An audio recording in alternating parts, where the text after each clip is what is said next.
Ето ви стратегията, с която ние срещу 3 часа допълнителна дейност си закупихме мечтаното от нас жилище. Споделям ви точно как го направихме. Тази дейност, която ние започнахме допълнително по 3 часа на ден, се нарича Aquasource. Aquasource е вид мрежов маркетинг. Мрежовен маркетинг означава да споделяме на своите познати и приятели това, от което сме доволни. Филми, ресторанти, лекари. Повечето хора се занимават с мрежов маркетинг, само че не им плащат за това. Aquasource предлага на хората натурални продукти, които си подобряват здравето, удължават живота. Ние ги ползваме и ги препоръчаме своите познати и приятели, им помагаме да се включат.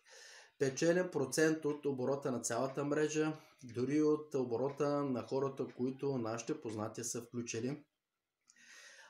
Какво е нужно да се направи? Споделяме 4 прости и лесни стъпки, които е добре, ако искате вие да направите, за да си вземете мечтаното от вас жилище. Всекидневно продължаваме толкова повече, вече 10 години да го правим все повече и повече.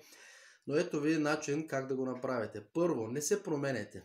Продължайте да препоръчате на вашите познати и приятели това, от което сте доволни.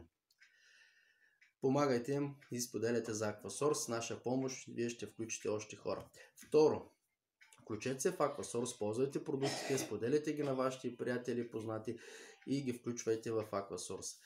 Трето, вашите хора, които вие сте включили с наша помощ, те ще започнат да включват нови хора, ще започнат все повече и повече да ви се разраства мрежата, както не само в България, в световен мащаб, така все повече и повече ще печелите от стокооборота на цялата мрежа, дори от хората, които вие сте включени.